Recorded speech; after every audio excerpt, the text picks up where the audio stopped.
کے گلے گراتے جائیں گے، مثل فارس عہد کے گلے گراتے جائیں گے، خاک ہو جائیں عدو جل کر مگر ہم تو رضا، خاک ہو جائیں عدو جل کر مگر ہم تو رضا، دم میں جب تک دم ہے ذکر ان کا سناتے جائیں گے، دم میں جب تک دم ہے ذکر ان کا سناتے جائیں گے۔ آج کا موضوع سماعت فرما لیں۔ حضرت سیدنا صدیق اکبر رضی اللہ تعالیٰ عنہ کے افکار و نظریہ۔ میں بلا تاخیر دعوت خطاب دیتا ہوں ممتاز عالم دین حضرت علامہ مولانا مفتی محمد عرفان اللہ صاحب سے کہ آپ یہاں مائی کے قریب تشریف لائیں اور اپنے علمی تحقیقی اور بصیرت افروز خطاب سے ہمارے قلوب و اذہان کو منور فرمائیں۔ ممتاز عالم دین حضرت علامہ مولانا مفتی محمد عرفان اللہ صاحب دامت برکاتہ العالیہ، لیکچرار گیریزن یونیورسٹی لاہور۔ الحمدللہ رب العالمین والصلاة والسلام علی سید الانبیاء والمرسلین وعلی آلہ واصحابہ واہل بیتہ وذریتہ اجمعین، اما بعد فاعوذ باللہ من الشیطان الرجیم، بسم اللہ الرحمن الرحیم۔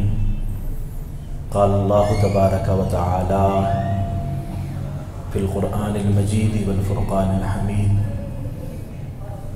وَسَيُجَنَّبُهَا الْأَتْقَى الَّذِي يُؤْتِي مَالَهُ يَتَزَكَّى وَمَا لِأَحَدٍ عِندَهُ مِن نِعْمَةٍ تُجْزَى إِلَّا ابْتِغَاءَ وَجْهِ رَبِّهِ الْأَعْلَى وَلَسَوْفَ يَرْضَى۔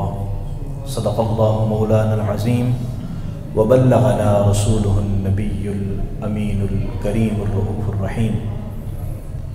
وقال اللہ تبارک و تعالی فی شان حبیبہ مخبرا وآمرا، ان اللہ وملائکتہ یصلون علی النبی یا ایہا الذین آمنوا صلوا علیہ وسلموا تسلیما۔ الصلاة والسلام علیک یا سیدی یا رسول اللہ وعلى آلك وأصحابك يا سيدي يا حبيب الله، الصلاة والسلام عليك يا سيدي يا رحمة للعالمين، وعلى آلك وأصحابك يا سيدي يا إمام الأنبياء والمرسلين، اللهم صل وسلم وبارك على سيدنا ومولانا محمد أجود الخلق وعلى آله وصحبه أجمعين۔ نہایت واجب الاحترام حضرت پیر طریقت صاحبزادہ والا شان صاحبزادہ غلام مصطفیٰ نقشبندی صاحب زید مجدہ، دیگر ارباب طریقت، اللہ کا شکر ہے کہ اللہ نے ہمیں اپنے گھر میں بیٹھ کر اپنے پیاروں کا ذکر کرنے کی توفیق عطا فرمائی ہے۔ بزرگ فرماتے ہیں کہ حدیث مبارکہ ہے، ذکر الصالحین کفارۃ الذنوب، نیک لوگوں کا ذکر گناہوں کا کفارہ ہوا کرتا ہے۔ آج جس ہستی کا ذکر ہے وہ نیک ہی نہیں ہے، نیکوں کے سپہ سالار ہیں، وہ عاشق نہیں ہیں، عاشقوں کے سردار ہیں، وہ اہل ایمان کے صف اول کے مجاہد ہیں، وہ نبی رحمت صلی اللہ علیہ وسلم کے یار غار ہیں، آقا کریم صلی اللہ علیہ وسلم کے رازدان ہیں، حضور علیہ السلام کے مشن، حضور کے مقصد کو آگے پھیلانے کا سب سے بڑا جذبہ رکھنے والے ہیں۔ حضرت سیدنا عبداللہ بن عثمان ابی قحافہ ابو بکر الصدیق رضی اللہ تعالی عنہما، میں شکر گزار ہوں قبلہ صاحبزادہ صاحب کا کہ انہوں نے اس خوبصورت بزم کے اندر اس خوبصورت موضوع کے ساتھ مجھے حاضری کا موقع فراہم کیا۔ اللہ کریم ہم سب کا آنا بیٹھنا قبول و منظور فرمائے، اور اللہ کریم قبلہ سرور ملت رحمۃ اللہ علیہ کے دراجات میں دن دگنی رات چگنی بلندیاں عطا فرمائے، جس طرح انہوں نے یہ صدقہ جاریہ جو لوگوں کے لیے علم نافع کا باعث ہے، اللہ کریم ان کے حق میں قبول و منظور فرمائے۔ اللہ تعالیٰ نے جس طرح اپنے پیارے حبیب سرور دو عالم باعث تخلیق عالم فخر آدم و بنی آدم حضرت محمد مصطفیٰ احمد مجتبیٰ صلی اللہ علیہ وآلہ وسلم کو تمام کائنات سے افضل اور اعلیٰ بنایا ہے، ایسے ہی اللہ نے جو حضور کو ساتھی عطا فرمائے، دنیا کے اندر نہ تو کسی نبی کو ایسے ساتھی ملے، نہ کسی رسول کو ایسے صحابی ملے، اور نہ کسی بڑے سپہ سالار کو ایسے مجاہد ملے، نہ کسی بادشاہ کو ایسے وزیر ملے، اور نہ کسی بڑی شخصیت کو ایسے مشیر نصیب ہوئے جیسے نبی رحمت صلی اللہ علیہ وسلم کو اللہ کریم نے صحابی عطا فرمائے۔ اور قرآن مجید فرقان حمید کے اندر اللہ نے مختلف اقوام کا ذکر کیا۔ حضرت موسیٰ علیہ السلام کا ذکر پڑھیں، ان کے امتیوں کا ذکر ہے، بنی اسرائیل کا ذکر ہے، حضرت یوسف اور ان کے ساتھیوں کا، ان کے بھائیوں کا، دیگر ان کے ماننے نہ ماننے والوں کا ذکر ہے، حضرت یونس علیہ السلام کا ذکر ہے، حضرت نوح علیہ السلام کا ذکر ہے، حضرت ابراہیم اور اسماعیل علیہ السلام کا ذکر ہے۔ اتنے نبیوں کا ذکر کیا۔ اللہ تبارک و تعالی نے انبیاء کرام کا اور ان کے ساتھیوں کا بھی ذکر فرمایا، لیکن جس محبت کے ساتھ اور جس اللہ تعالیٰ نے کرم نوازی کے ساتھ آقا کریم صلی اللہ علیہ وسلم کے صحابیوں کا ذکر کیا ہے، ایسا کسی کے ساتھیوں کا ذکر نہیں فرمایا۔ جگہ جگہ پر رضی اللہ عنہم ورضوا عنہ، اللہ ان سے راضی اور وہ اللہ سے راضی۔ اور اگر کہیں کوئی کمی ہو گئی، صحابہ کرام سے کوئی کسی طرح کی بتقاضائے بشریت کوئی خطا ہو بھی گئی، کوئی غلطی ہو بھی گئی، تو اللہ تبارک و تعالیٰ نے ادھار نہیں فرمایا کہ لوگ ان کے ادب اور احترام کا خیال رکھتے ہوئے ان سے درگزر فرمائیں گے، وہاں نہیں، عفا اللہ عنہم، اللہ نے ان کو معاف فرما دیا۔ جب اللہ نے معاف فرما دیا تو کسی کو بات کرنے کی جرت نہیں ہو سکتی۔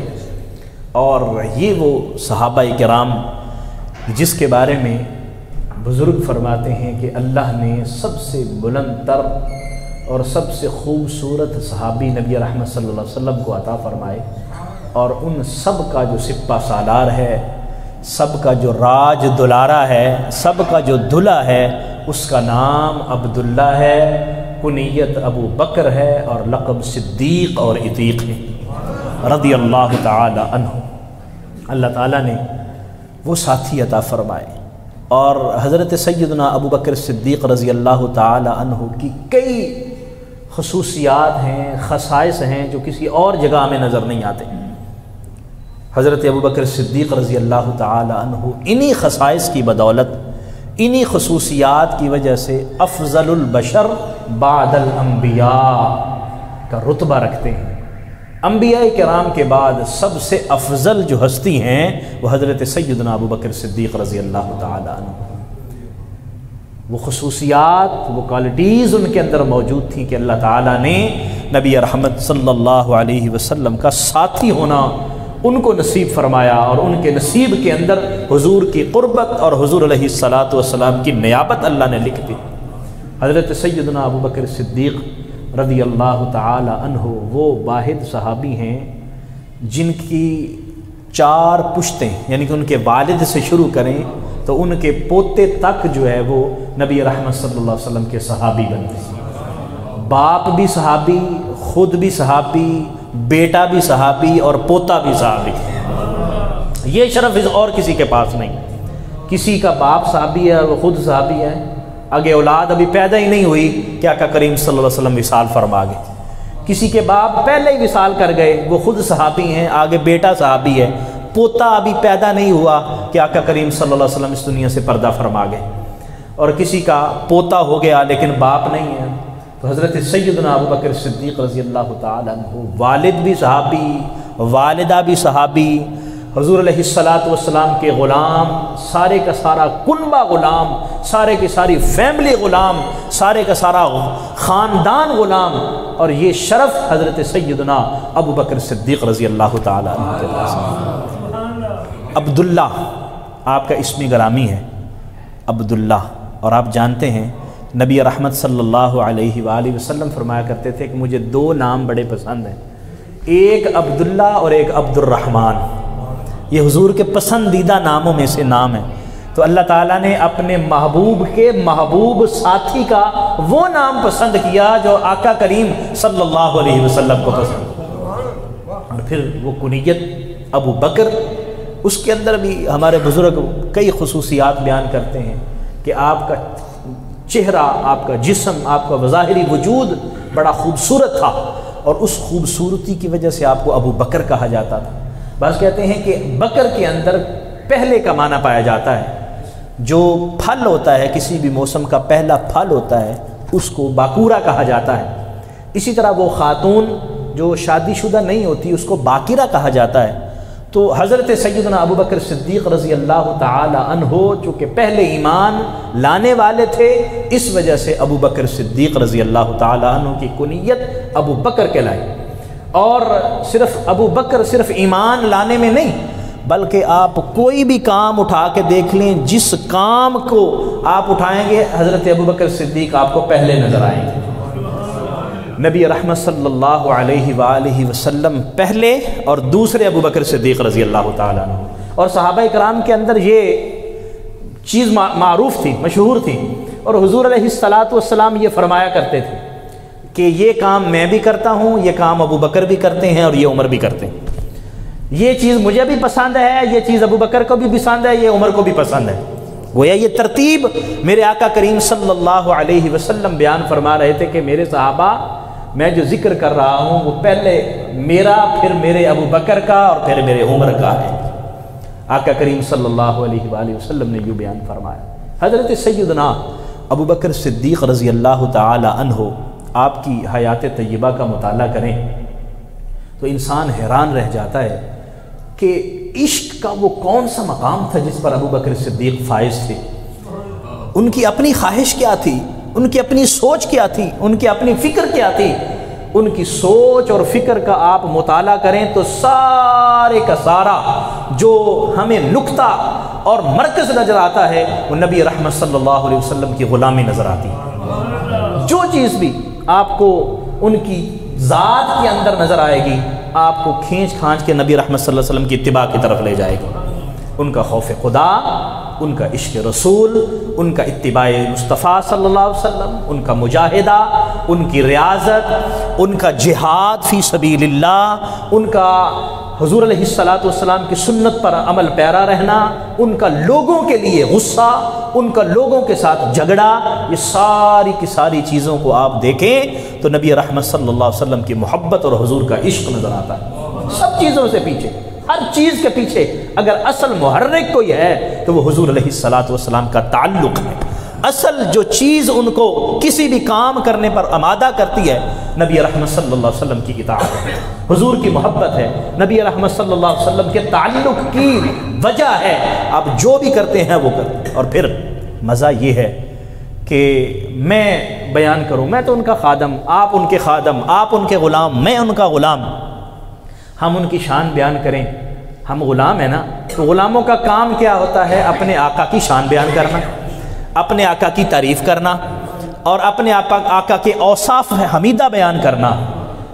حضرت سیدنا ابو بکر صدیق رضی اللہ تعالی عنہ وہ اعلیٰ ہستی ہیں کہ اللہ تبارک و تعالی نے خود قرآن مجید کے اندر ان کے اوصاف اور قرآن مجید کے اندر ان کی خصوصیات کا ذکر فرمایا۔ اس سے بڑھ کر اور کسی کی شان کیا ہوگی کہ اگر اس پر کوئی انگلی اٹھائے تو اللہ تبارک و تعالی قرآن کی آیت نازل فرما دے۔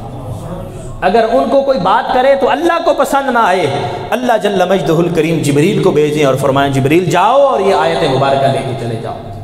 حضرت ابو بکر صدیق رضی اللہ تعالی عنہ کی سب سے پہلی فکر اور سب سے بڑا نظریہ نبی رحمت صلی اللہ علیہ وسلم کی غلامی تھی۔ باقی سارے اس کی شاخیں سمجھ لیں، باقی سارے اس کی برانچیں سمجھ لیں، بنیاد اور نقطہ اور جو بنیادی اصل فیکٹر ہے نبی رحمت صلی اللہ علیہ وسلم کی غلامی اور حضور علیہ الصلاۃ والسلام کا عشق۔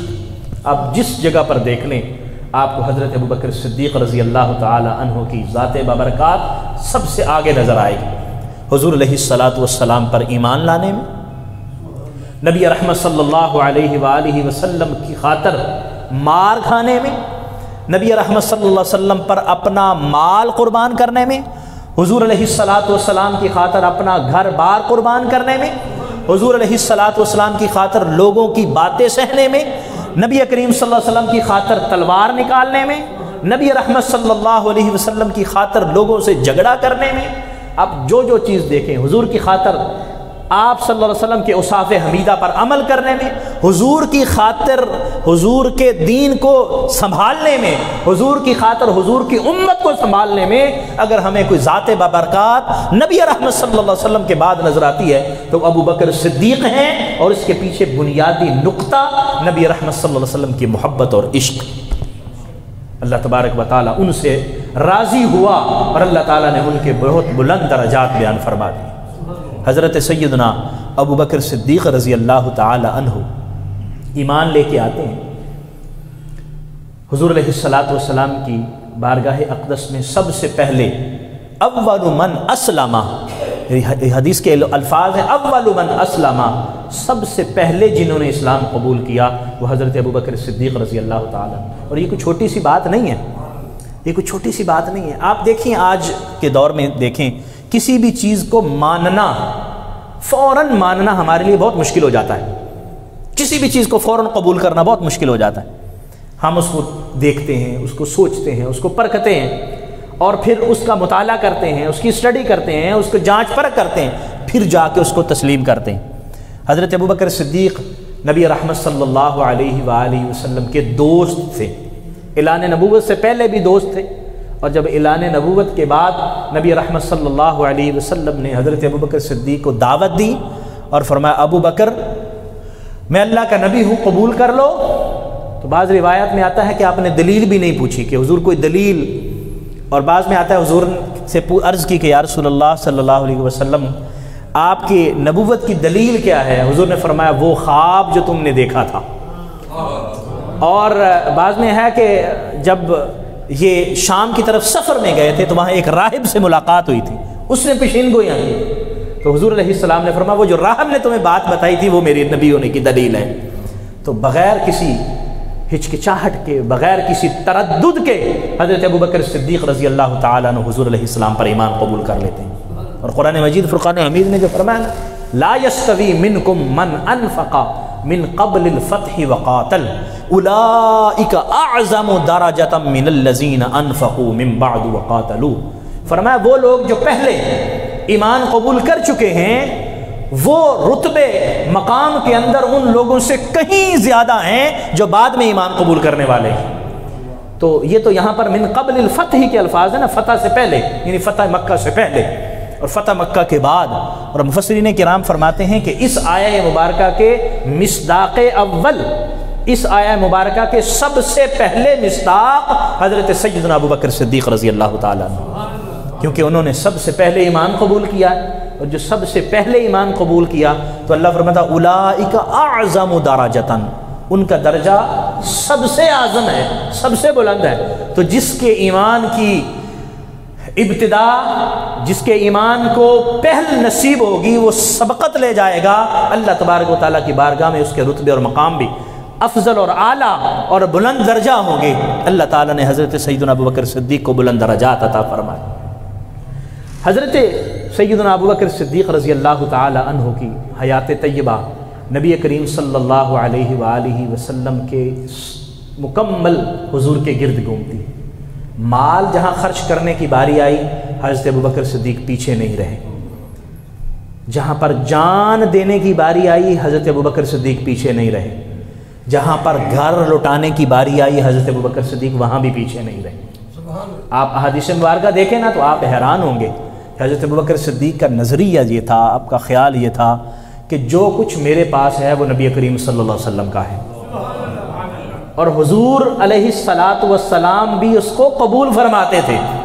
مزے کی بات یہ ہے نا کہ میں کہوں قبلہ صاحب زادہ صاحب میرے پاس جو ہے جناب آپ کا ہے، یہ ہم مریدین متوسلین عقیدت مند محبت کا اظہار کرتے ہیں، اپنے شیخ سے محبت کا اظہار کرتے ہیں کہ حضور میں خادم ہوں، حاضر ہوں، ان کی محبت ہوتی ہے، اظہار محبت ہوتا ہے۔ لیکن شیخ جو ہوتا ہے وہ سمجھتا ہے، ہر ایک کی کیفیت کو جانتا ہے، محبت کا اظہار تو ہے لیکن گھر بار لوٹانا یہ کسی کے بس کی بات ہوتی ہے، ہر ایک کے بس کی بات نہیں ہوتی، اور پھر شیخ چنتا بھی اسی کو ہے۔ حضرت سیدنا ابوبکر صدیق رضی اللہ تعالیٰ عنہ کے بارے میں آتا ہے کہ کان النبی صلی اللہ علیہ وسلم یقضی فی مالہ کما کان یقضی فی مالی نفسی، نبی رحمت صلی اللہ کما قال، نبی کریم صلی اللہ علیہ وسلم حضرت ابوبکر صدیق کے مال میں ایسے تصرف فرماتے تھے جیسے بندہ اپنے مال میں تصرف کرتا ہے۔ میری جیب میں پیسے ہیں نا، میں باہر بازار پہ جاتا ہوں، جو دل کرتا ہے میں خرید سکتا ہوں، پیسے دیتا ہوں دکاندار کو، خرید لیتا ہوں۔ نبی کریم صلی اللہ علیہ وسلم کے ساتھ حضرت ابوبکر صدیق رضی اللہ تعالیٰ عنہ ہیں، حضور بازار جا رہے ہیں، کوئی چیز پسند آئی، خرید لی، خرید کے کہا ابوبکر پیسے دے دو۔ آگے گئے، کوئی چیز پسند آئی، ابوبکر یہ چیز پسند آئی ہے، پیسے دے دو، لے لی پیسے ابوبکر صدیق۔ اور ابوبکر صدیق رضی اللہ تعالی عنہ نے بھی کبھی یہ عرض نہیں کیا کہ حضور یہ چیز رہنے دیں، یہ لے لیں، یہ سستی ہے، یہ مہنگی ہے، نہ، حضور نے حکم فرمایا اور ابوبکر کے جیب ہاتھ جو ہے وہ جیب میں ہے، جیسے حضور فرمائیں گے تو ابوبکر خرچ کرتا جائے گا۔ اور میرے آقا کریم صلی اللہ علیہ وسلم کی جو حضرت ابوبکر صدیق کے مال کے بارے میں جو سٹیٹمنٹ ہے، یہ کسی اور شخصیت کے بارے میں نہیں۔ حضور علیہ السلام نے فرمایا ما نفعنی مال احد قط ما نفعنی مال ابی بکر، مجھے کسی کے مال نے اتنا نفع نہیں دیا جتنا ابوبکر صدیق کے مال نے نفع دیا۔ حضور کے خادم بڑے تھے، حضور کے غلام بڑے تھے، حضور پر خرچ کرنے والے بڑے تھے، حضور کی خدمت کرنے والے بڑے تھے، لیکن آقا کریم صلی اللہ علیہ وسلم کا یہ محبت کا اظہار حضرت ابوبکر صدیق رضی اللہ تعالیٰ عنہ کے عشق پر مہر لگا دیتا ہے کہ کیسے حضور علیہ السلام کی خدمت میں وہ مال پیش کرتے ہوں گے۔ اور میں احادیث مبارکہ جب پڑھ رہا تھا تو میں اس کا حساب لگا رہا تھا، اس وقت تو درہم ہوتے ہوں گے، دینار تھے، وہ جو حضرت ابوبکر صدیق نے خرچ کیے تو اس کی تعداد کروڑوں کے اندر بنتی ہے، کروڑوں روپے حضرت سیدنا ابوبکر صدیق بغیر کسی ہچکچاہٹ کے، بغیر کسی سوچے سمجھ کے نبی کریم صلی اللہ علیہ وسلم کے قدموں پر قربان کر دی۔ اور ایک مرتبہ حضور علیہ السلام تشریف فرما ہے تو حضور علیہ السلام نے ذکر فرمایا کہ مجھے 3 چیزیں بڑی پسند ہیں۔ آپ نے خوشبو کا ذکر فرمایا، آپ نے نیک خاتون کا جو اللہ کی فرما بردار ہو اس کا ذکر فرمایا۔ حضرت سیدنا ابوبکر صدیق رضی اللہ تعالیٰ عنہ پاس بیٹھے ہوتے، عرض کرنے کے کہ یا رسول اللہ مجھے بھی 3 چیزیں بڑی پسند ہیں۔ تو حضور نے پوچھا ابوبکر تمہیں 3 چیزیں کون سی پسند ہیں؟ تو سب سے پہلی چیز جو حضرت ابوبکر صدیق عرض کرتے ہیں النظر الی وجہک یا رسول اللہ صلی اللہ علیہ وسلم، حضور آپ کے چہرہ انور کی زیارت کرنا مجھے سب سے بڑا پسند ہے، سب سے زیادہ پسند ہے۔ آپ تشریف فرما ہو اور میں آپ کے رخ والضحیٰ کی زیارت کرتا رہا، آپ کے جلووں کے اندر گم رہوں، یہ سب سے بڑی خواہش۔ اچھا ایک ہو گئی، ابوبکر دوسری کیا ہے؟ فرمایا انفاق مالی علی رسول اللہ، حضور مال میرا ہو اور آپ کے قدموں پر قربان کرتا جاؤں۔ انفاق مالی علی رسول اللہ، رسول اللہ صلی اللہ علیہ وسلم پر اپنا مال خرچ کرتا رہوں، مجھے میرے پاس آتا جائے اور میں آپ پر خرچ کرتا چلا جاؤں۔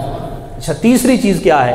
عرض کی حضور ان تکون ابنتی تحت رسول اللہ، ایک روایت میں یہ، ایک روایت میں ایک اور بھی چیز کا ذکر ہے، ان تکون ابنتی تحت رسول اللہ، حضور میری بیٹی کو حضور اگر اپنی زوجیت میں قبول فرما لیں تو یہ مجھے بڑا پسند ہے۔ تو حضور علیہ السلام نے قبول فرمایا اور حضرت سیدہ طیبہ طاہرہ سیدہ عائشہ صدیقہ رضی اللہ تعالی عنہا سے حضور نے نکاح فرما لیا۔ حضور علیہ السلام کا بھی ایک تعلق یہ بھی ہو گیا، یعنی حضرت ابوبکر صدیق رضی اللہ تعالیٰ عنہ کو حضور کے سسر ہوئے اور حضور علیہ السلام حضرت ابوبکر صدیق کے داماد ہوئے۔ لیکن اب یہاں پر ایک عجیب ہمیں چیز نظر آتی ہے، حضرت سیدنا ابو بکر صدیق رضی اللہ تعالیٰ حضور کے دوست تھے، اور آدمی جو ہے وہ اپنے دوست کو اپنا رتبہ اور مقام بتانا چاہے تو یہ بہت مشکل کام ہوتا ہے۔ 3 شخصیات ہوتی ہیں جن کو آپ اپنا سٹیٹس منوانا چاہیں تو ذرا مشکل ہو جاتا ہے۔ ایک گھر والی، بیوی، اس کو آپ کہیں کہ میں فلاں صاحب ہوں اور میرا یہ رتبہ ہے اور میں یہ ہوں، کہنا تو دفتر ہوئے گا جو ہوئے گا، اتنے تو میرا گھر والا ہی ہے، اس کو سمجھانا ذرا مشکل ہو جاتا ہے۔ دوست ہے نا، دوست، آپ دوست کو کہیں کہ میں فلاں بن گیا ہوں اور میں فلاں ہو گیا ہوں، ان کا جو بھی ہے ساڈا تو لگوٹیاں ہیں نا، ساڈے نال نال کھیڈدا رہیا، تو جو بھی ہے ساڈا تو دوست ہے۔ اور تیسرا خادم، غلام، کیونکہ غلام جو ہوتا ہے وہ ساری چیزیں واچ کر رہا ہوتا ہے، دیکھ رہا ہوتا ہے کہ یہ صاحب کیا ہے، آپ کے منہ پر نہ بھی بات کرے تو دوسرے کو بتائے گا جا کے یار ساڈے صاحب بچا ہے کام نے، وہ اے بھی کردا ہے، اے بھی کردا ہے، اے بھی کردا ہے۔ اور مزے کی بات یہ ہے کہ نبی کریم صلی اللہ علیہ وسلم پر سب سے پہلے ایمان لانے والے یہ تینوں ہستیاں ہیں۔ حضور کی زوجہ محترمہ حضرت خدیجہ الکبریٰ رضی اللہ تعالیٰ عنہ، حضور کے دوست حضرت ابوبکر صدیق رضی اللہ تعالیٰ عنہ، اور حضور کے غلام حضرت زید بن حارثہ رضی اللہ تعالیٰ عنہ۔ سب سے پہلے یہ حضور کے غلام بن، اور حضرت خدیجہ الکبریٰ رضی اللہ تعالیٰ عنہ انہوں نے تو حد کر دی۔ چونکہ آج موضوع حضرت ابوبکر صدیق رضی اللہ تعالیٰ عنہ کا، اس لیے میں ادھر نہیں جاؤں گا، موضوع سے ہٹ نہ جاؤں، تو میں عرض یہ کر رہا تھا کہ یہ ان ہستیوں کو سمجھانا مشکل ہوتا ہے، لیکن حضرت ابوبکر صدیق رضی اللہ تعالی عنہ نے ادھر دوست تھے، جیسے ہی ایمان قبول کیا اب دوستی والا وہ سسٹم نہیں ہے۔ حضور نے خود فرمایا کہ اگر اللہ مجھے اجازت دیتا کہ میں کسی کو خلیل بناؤں تو میں ابوبکر تمہیں خلیل بناتا، لیکن میرا تیرے ساتھ دوسرا تعلق ہے، خلت اللہ نے میرے اور اللہ کے درمیان ہے، اللہ نے مجھے خلیل بنایا، میرا اور ادھر کا خلت کا تعلق ادھر ہے۔ لیکن حضور سرور عالم صلی اللہ علیہ وآلہ وسلم نے حضرت سیدنا ابوبکر صدیق رضی اللہ تعالی عنہ کی وہ جو دوستی غلامی میں بدلی، اور اس میں کسی طرح کی کوئی ہچکچاہٹ نہیں ہوئی، یہ ہمیں کسی اور جگہ پر نظر نہیں آتا۔ ادھر دوست ہیں اور ادھر غلام بن گئے، اور ایسے غلام بن گئے کہ لوگ دیکھا کرتے تھے کہ اچھا یہ تو دوست ہوا کرتے تھے، اب ایک آگے ہے اور دوسرا ہاتھ باندھ کے پیچھے کھڑا ہوا۔ نبی کریم صلی اللہ علیہ وسلم کی خاطر اگر کسی جگہ پر اپنی جان کا نذرانہ پیش کرنا پڑا تو حضرت ابوبکر صدیق اس سے بھی پیچھے نہیں ہٹے۔ مال کی میں نے تھوڑی سی مثالیں دیں، ورنہ آپ مال کے حوالے سے پڑھتے جائیں تو آپ حیران ہوں گے کہ اتنا حضرت ابوبکر صدیق کی قربانی ہے نبی رحمت صلی اللہ علیہ وسلم کی بارگاہ میں، ہجرت سے پہلے، ہجرت کے موقع پر اور ہجرت کے بعد۔ یہ 3 کیٹیگریز کے اندر مال کی خدمت ہمارے سیرت نگاروں نے تقسیم کی ہے کہ ہجرت مدینہ سے پہلے حضرت ابوبکر صدیق رضی اللہ تعالیٰ نے حضور کی خدمت کی، اور ہجرت مدینہ کے دوران گھر میں جو کچھ تھا اٹھا کے ساتھ لے کے چلے گئے ہجرت کے دوران، اور پھر ہجرت کے بعد نبی رحمت صلی اللہ علیہ وسلم نے جب بھی ندا دی، جب بھی پکارا آؤ خرچ کرو، اللہ کے راستے میں خرچ کرو، تو عز ابوبکر صدیق رضی اللہ تعالیٰ عنہ سب کچھ لے کر حضور کی خدمت میں حاضر ہو گئے۔ علامہ اقبال نے یہ فرمایا تھا، امن الناس بر مولائے ما، کلیم اول سینائے ما۔ حضور نے فرمایا تھا انا امن الناس علیہ فی صحبتہ و مالہ ابو بکر، مجھ پر اپنی صحبت، اپنے مال یعنی اپنی سنگت اور معیت، بندے کو صرف مال کی ضرورت نہیں ہوتی، ساتھ کی بھی ضرورت ہوتی ہے۔ جب بندہ کسی مشن پہ کھڑا ہو اور اس کے ساتھ کوئی بندہ کھڑا ہو تو زیادہ ہمت پا جاتی ہے۔ ظاہری اسباب کے اعتبار سے بات کر رہا ہوں، حضرت ابوبکر صدیق حضور کے ہمیشہ ساتھ رہے، حضور نے خود اس کو فرمایا ان امن الناس علیہ فی صحبتہ و مالہ ابو بکر، اپنی صحبت، اپنی معیت اور سنگت اور مال کے اعتبار سے جس نے مجھ پر سب سے زیادہ احسان کیا ہے وہ ابوبکر صدیق رضی اللہ تعالیٰ عنہ، حضرت ابوبکر صدیق رضی اللہ تعالیٰ، یہ حضور علیہ الصلوۃ والسلام۔ اور ایک حدیث میں حضور نے فرمایا کہ میں نے سب کے احسانوں کا بدلہ چکا دیا، جس نے جو مجھ پر احسان کیا ہے نا سب کا بدلہ میں نے دے دیا، کسی کو کیا دے دیا، کسی کو کیا، لیکن ابوبکر تیرے احسان کا بدلہ میں نے نہیں چکایا، تیرے احسان کا بدلہ قیامت کے دن اللہ تعالیٰ خود چکائے گا۔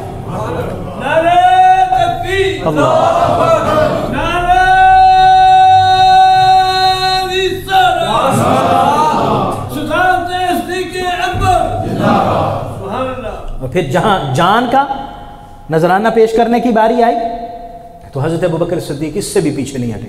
اس کا مطلب یہ ہوا کہ حضرت ابوبکر صدیق کا یہ نظریہ تھا کہ جب عشق حضور سے کیا ہے تو پھر جان کیا اور پھر مال کیا، مال قربان ہے اور حضور صلی اللہ علیہ وسلم کی خدمت میں جان بھی قربان ہے۔ جب ابتدائی وقت تھا مکہ کی تبلیغ کا تو حضور علیہ السلام کے لیے بڑی پریشانیاں تھیں، ہم نے یہ پڑھا ہوا ہے سیرت کے اندر۔ حضور کو لوگ پتھر بھی مارتے تھے، نعوذ باللہ من ذالک، حضور کو گالیاں بھی نکالتے تھے، حضور علیہ السلام کو طرح طرح سے تنگ کرنے کی کوششیں بھی کرتے تھے۔ اور اس مشکل وقت میں حضرت سیدنا ابوبکر صدیق رضی اللہ تعالیٰ عنہ ہر وقت حضور کی خاطر دکھ سہنے کے لیے تیار نظر آتے ہیں۔ ایک مرتبہ نبی کریم صلی اللہ علیہ وسلم خانہ کعبہ کے اندر تبلیغ فرما رہے تھے، لوگوں کی رہنمائی اور ہدایت کا فریضہ سر انجام دے رہے تھے کہ لوگوں نے نبی رحمت صلی اللہ علیہ وسلم کو تکلیفیں پہنچانا شروع کی، حضور کو مارنے کا پروگرام بنایا۔ ابوبکر صدیق رضی اللہ تعالیٰ عنہ سامنے آ گئے، آپ نے فرمایا کیا تم اس وجہ سے ان کو تنگ کرتے ہو، اس وجہ سے مارتے ہو کہ یہ تمہیں کہتے ہیں کہ سیدھے رستے میں آ جاؤ، تمہیں ہدایت دے رہے ہیں، تمہیں سیدھے رستے کی تلقین کر رہے ہیں اور تم اس وجہ سے ان کے دشمن بن رہے ہو؟ آپ نے جب یہ باتیں کہیں تو لوگ حضور کو چھوڑ کے حضرت ابوبکر صدیق کی طرف آ گئے اور پھر حضرت ابوبکر صدیق کو مارنا شروع کیا، پھر مارا، اتنا مارا کہ آپ بے ہوش ہو کے گر پڑے، اتنا مارا۔ حضرت ابوبکر صدیق کو اٹھا کے گھر میں لے کے آئے، گھر والوں نے خدمت کی، پانی چھڑکا، ان کو ہوش میں لانے کی کوششیں کی، کافی دیر کے بعد ہوش میں آئے۔ گھر والوں نے تو یہ سمجھا کہ بس کام ختم ہو گیا، اب یہ ان کی روح پرواز کر جائے گی، اب یہ واپس نہیں آئیں گے، ہوش میں نہیں آئیں گے۔ لیکن جب ہوش میں آئے تو سب سے پہلا جو زبان پہ جو سب سے پہلا جملہ تھا وہ یہ جملہ تھا کہ میرے آقا کا کیا حال ہے۔ اور چونکہ والدہ اس وقت ابھی مومن نہیں ہوئی تھی، والدہ نے اسلام قبول نہیں کیا تھا، تو وہ غصے میں آ گئے، وہ کہنے لگی ہم یہ سارے تیرے رشتہ دار، تیری خالہ کھڑی ہے، میں کھڑی ہوں، باقی افراد کھڑے ہیں، یہ سارے ہم تیرے لیے آ کے کھڑے ہیں اور تجھے ہوش آیا ہے تو سب سے پہلے اس کا پوچھا ہے جس کی وجہ سے تجھے مار پڑی ہے۔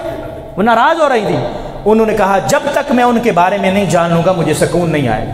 ماں اگر تم چاہتی ہو کہ تمہارا بیٹا سکون محسوس کرے، اگر تم چاہتی ہو کہ مجھے راحت ملے تو مجھے میرے پیارے آقا کے بارے میں بتاؤ، ان کا کیا حال ہے، ورنہ مجھے راحت نہیں آئے گی، مجھے سکون نہیں آئے گا۔ ماں نے کہا اچھا میں پتہ کروا کے بتا دیتی ہوں۔ نے کہا پتہ نہیں کروانا، مجھے وہاں لے کے جاؤ، میں خود اپنی آنکھوں سے جب تک اپنے آقا کا چہرہ نہیں دیکھوں گا مجھے سکون نہیں آئے۔ میں کہا بیٹا آپ سے اٹھا نہیں جا رہا، آپ کو اتنا مارا ہے انہوں نے، اور روایات میں آتا ہے اتنا مارا تھا کہ یہ جو گال اور یہ جو ماتھا ہے نا یہ بالکل ایک حالت میں ہو گئے تھے، پتہ نہیں چل رہا تھا کہ گالیں کون سی اور ماتھا، ویسے گالیں نیچے ماتھا اونچا ہوتا ہے لیکن اتنے سوج گئے ہوئے تھے کہ پتہ نہیں چل رہا تھا، آنکھیں کھل نہیں رہی تھی، اتنی بری کیفیت تھی، اتنا مارا تھا انہوں نے فرمایا نہیں مجھے لے کے جائیں، میں وہاں جا کے ان کی زیارت کروں گا تو سکون ملے گا۔ تو دو لوگوں نے اٹھا، ایک نے اس طرف سے پکڑا ایک نے اس طرف سے پکڑا اور آہستہ آہستہ آہستہ چلاتے گئے نبی رحمت صلی اللہ علیہ وسلم کی بارگاہ اقدس میں پہنچے، اور جب حضور کو دیکھا تو حضور کو دیکھ کر ٹھنڈک محسوس ہو گئی، حضور کو دیکھا تو دل کو سکون آ گیا۔ اللہ کا شکر ہے یا اللہ، انہوں نے جو مارا مجھے مارا، انہوں نے جو تھپڑ مارا میری گال پہ مارا، انہوں نے جو مکہ مارا ابو بکر کو مارا، انہوں نے جو جوتی چلائی ابو بکر پر چلائی، میرے آقا کو کوئی تکلیف نہیں ہوئی، اور ابو بکر اس پر خوش ہے، ابو بکر اس پر شاداں اور فرحاں ہے کہ حضور کو تکلیف نہیں آئی، تکلیف ابو بکر کو آئی۔ آج لوگ کہتے ہیں کہ وہ خلافت کے لیے ساتھ مل گئے تھے یا دنیا کے مفاد کے لیے توبہ نعوذ باللہ ساتھ مل گئے تھے۔ میں نے کہا چور چوری کھانے والے مجنو اور ہوتے ہیں اور خون دینے والے مجنو اور ہوتے ہیں۔ اللہ اور اس کے رسول صلی اللہ علیہ وسلم تو جانتے ہیں نا، اللہ اور اس کے رسول صلی اللہ علیہ وسلم کو تو علم ہے سچ کیا ہے، اور جو منافق تھے جنہوں نے اوپر سے کلمہ پڑھا تھا اندر سے کلمہ نہیں پڑھا تھا، اللہ تعالیٰ نے ان کے بارے میں قرآن نازل فرما دیا تھا، قالوا نشہد انک لرسول اللہ واللہ یعلم ان المنافقین لکاذبون، اللہ جانتا ہے یہ منافق جھوٹ بول رہے ہیں، آپ اللہ کے رسول ہیں لیکن منافق جھوٹ بول رہے ہیں۔ اور پھر اللہ کے حکم سے منافقوں کو نکال دیا گیا، حضور نے فرمایا اخرج یا فلان انت منافق، نکل جا منافق، میری مجلس سے نکل جا نکل جا۔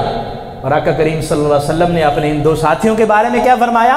حضرت ابوبکر صدیق اور عمر فاروق کے بارے میں فرمایا اللہ تعالیٰ نے زمین پر انہیں میرا وزیر مقرر فرما دیا۔ اتنی اللہ تعالیٰ نے شان اور اتنا مقام عطا فرمایا۔ تو جان یہ تو مکہ کے واقعات ہیں نا، آپ آگے چلیں گے۔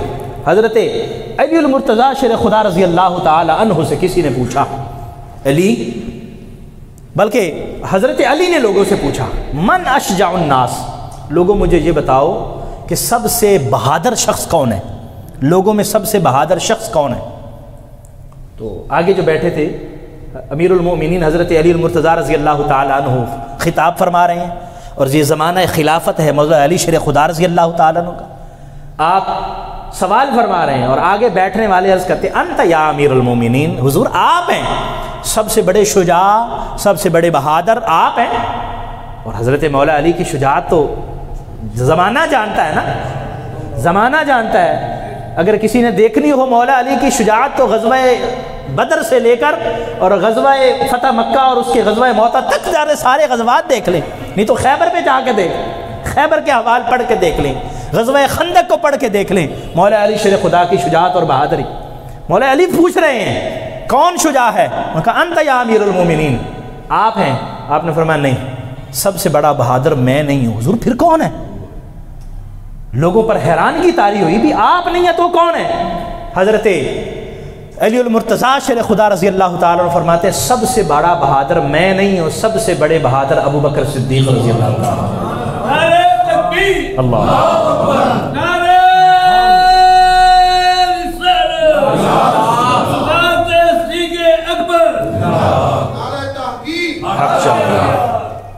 لوگ حیران ہو گئے کہ حضور آپ کیسی بات فرما رہے ہیں۔ حضرت ابو بکر صدیق رضی اللہ تعالیٰ عنہ، طبیعت ہوتی ہے نا، بعض لوگوں کی طبیعت کے متعلق بعض چیزیں معروف ہوتی ہیں۔ حضرت ابو بکر صدیق رضی اللہ تعالیٰ عنہ کی طبیعت کے بارے میں حلیم طبع ہونا معروف تھا۔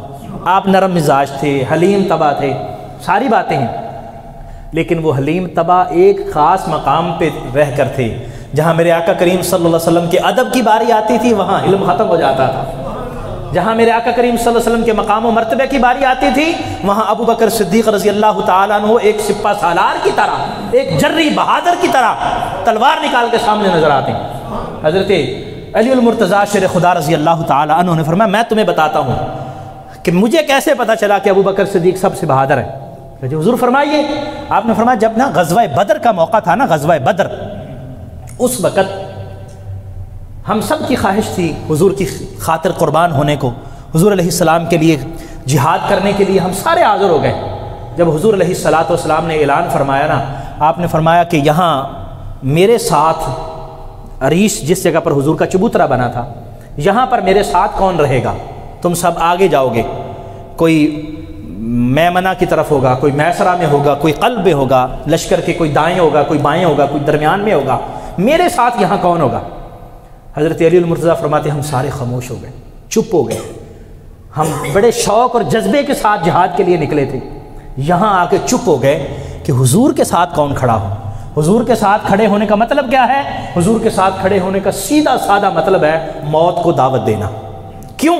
کیونکہ سارے کفار اور مشرکین کا ٹارگٹ نبی کریم صلی اللہ علیہ وسلم کی ذات تھی، اور وہ یہ سمجھتے تھے کہ جب ہم حضور کو ختم کر لیں گے تو یہ سارا مسئلہ ختم ہو جائے گا، پھر ہماری چودراہٹ بھی قائم ہو جائے گی، پھر جو ہمارے معاملات خراب ہوئے ہم یہ بھی ٹھیک کر لیں گے، صرف اور صرف نبی کریم صلی اللہ علیہ وسلم کو شہید کیا جائے، نعوذ باللہ من ذالک۔ اب جب حضور علیہ السلام ہجرت فرماتے ہیں اس وقت بھی ظاہری سبب یہی بنا تھا کہ انہوں نے تلواریں لے کر اپنے مختلف قبائل سے بندے اکٹھے کر کے حضور کو شہید کرنے کے لیے دروازے پہ کھڑے کر دیے، ظاہری سبب یہی بنا، اب بھی یہ تھا۔ تو حضرت علی فرماتے ہیں سارے ساتھی چپ تھے کہ یہ بڑا اہم موقع ہے، یہاں کھڑے ہونے کا مطلب حضور کی ذمہ داری، اپنی جان تو قربان کرنے کے لیے سب تیار ہیں، کوئی بات نہیں ہے، لیکن حضور کی حفاظت کرنا بہت بڑا مسئلہ تھا۔ اب یہاں کون کھڑا ہو؟ ہم سارے ایک دوسرے کی طرف دیکھ رہے ہیں، اور وہاں پر جس ہستی نے ہاتھ بلند کیا وہ ابو بکر صدیق رضی اللہ عنہ۔ نے کہا حضور میں آپ کی حفاظت کے لیے یہاں کھڑا ہوں۔ پھر حضور نے پوچھا حضرت ابو بکر صدیق رضی اللہ عنہ، ٹھیک ہے جنگ شروع ہو گئی، سارے میدان جہاد میں چلے گئے، کوئی کسی جگہ پر، کوئی کسی جگہ پر، کوئی کسی جگہ پر، اور حضرت ابو بکر صدیق رضی اللہ تعالیٰ عنہ تلوار نکال کے حضور کے ساتھ کھڑے ہوئے، اور حضور کی کیفیت کیا ہے؟ نبی کریم صلی اللہ علیہ وسلم سجدے میں پڑے ہوئے ہیں، اللہ کی بارگاہ میں مناجات کر رہے ہیں، یا اللہ یہ تیرے چند مجاہد، یہ تیرے مٹھی بھر مسلمان، یہ آج کفار کے ساتھ لڑ پڑے ہیں، یہ 313 لوگ 1000 کے ساتھ لڑ پڑے ہیں، نہ ان کے ہاتھ میں کوئی صحیح طریقے کی تلوار ہے، نہ ان کے پاس کوئی سامان حرب ہے، ان کے پاس کوئی ایسی صلاحیت نہیں ہے ظاہری طور پر، مالک تو کرم فرما، اگر آج ان کو شکست ہو گئی تو کون تیرا نام لینے والا بچے گا؟ تو راوی فرماتے ہیں کہ حضرت ابوبکر صدیق کی کیفیت کیا تھی؟ تلوار پکڑی ہوئی ہے، کبھی آگے چاہتے ہیں، کبھی سائیڈ پہ، کبھی پیچھے، کبھی ادھر گھوم رہے ہیں، کبھی ادھر کبھی ادھر کبھی ادھر کبھی ادھر، اور اسی پریشانی اور کشمکش میں کبھی ادھر جاتے ہیں۔ نبی کریم صلی اللہ علیہ وسلم نے سر انور اٹھایا، دیکھا ابوبکر کبھی ایسے جا رہے ہیں کبھی ایسے، فرمایا ابوبکر کیا کر رہے ہو؟ ایک جگہ پر کھڑے کیوں نہیں ہوتے؟ عرض کی حضور ادھر کھڑا ہوتا ہوں تو خیال آتا ہے کہیں ادھر سے کوئی تیر نہ مار دے، ادھر کھڑا ہوتا ہوں تو خیال آتا ہے ادھر سے کوئی نیزہ نہ پھینک دے، ادھر کھڑا ہوتا ہوں تو خیال آتا ہے پیچھے سے کوئی کافر نہ حملہ کر دے۔ تو حضور جیسے خیال آتا ہے تو میں گھومتا رہتا ہوں کہ جو تیر آئے وہ آپ تک نہ پہنچے، وہ ابوبکر تک پہنچے، جو نیزہ مارے اس کا زخم ابوبکر کو لگے، آپ کو نہ لگے۔ حضور اس لیے کبھی ادھر جا رہا ہوں کبھی ادھر جا رہا ہوں کبھی ادھر، تو آقا کریم صلی اللہ علیہ وسلم کے لیے اپنی جان بھی قربان کر۔ ابوبکر صدیق رضی اللہ تعالیٰ عنہ کی سیرت طیبہ سے ہمیں یہ جو پوائنٹ ملتا ہے کہ آپ کا نظریہ کیا تھا کہ حضور کی خاطر مال بھی قربان ہے اور حضور کی خاطر جان بھی قربان ہے۔ اور اس کے ساتھ ساتھ آپ دیگر احادیث مبارکہ دیکھیں، کئی مقامات پر ہمیں ایسی کیفیت نظر آتی۔ جب غار ثور کا وہ خوبصورت واقعہ، وہ غار ثور کی وہ خوبصورت تاریخ، اور 3 دن اور 3 راتیں، سبحان اللہ، وہ 3 دن اور 3 راتیں کائنات میں کسی کو نصیب نہیں ہوئی، وہ 3 دن اور 3 راتیں جو حضرت ابوبکر صدیق کو نصیب ہوئی ہیں، وہاں کوئی اور حضرت ابوبکر صدیق کے ساتھ نہیں تھا۔ آقا کریم صلی اللہ علیہ وآلہ وسلم پہلے حضور ہے اور دوسرے ابوبکر صدیق رضی اللہ تعالیٰ، ثانیے اسلام و غار و قبر، ہمت او کشت ملت راچو ابر۔ علامہ اقبال رحمۃ اللہ نے فرمایا تو ان کی ہمت، ملت کی جو مٹی ہے نا اس کے لیے ابر باراں، برستے ہوئے بادل کی حیثیت رکھتی ہے۔ مٹی خشک ہو جاتی ہے، ترستی ہے کہ پانی ملے تاکہ میں بھی پھلوں پھولوں اور اپنے اندر بیج کو میں اگاؤں۔ تو حضرت ابوبکر صدیق رضی اللہ تعالیٰ عنہ کی ذات اس بارش کی طرح ہے جو اس ترستی مٹی کو پانی فراہم کرتی ہے، اور ملت کو ضرورت تھی آقا کریم صلی اللہ علیہ وسلم کے بعد ابوبکر صدیق نے وہ پانی فراہم کیا۔ اور فرمایا ثانیے اسلام و غار و قبر، ابوبکر صدیق رضی اللہ تعالیٰ عنہ وہ ہستی ہیں جو غار میں پہلے حضور ہیں اور دوسرے ابوبکر صدیق رضی اللہ تعالیٰ عنہ، اور ادھر اسلام میں بھی پہلے حضور ہیں۔ انا اول المسلمین، حضور فرمایا سب سے پہلے انا اول المسلم، میں اسلام قبول کرنے ہوں، سب سے پہلے مسلمان میں ہوں۔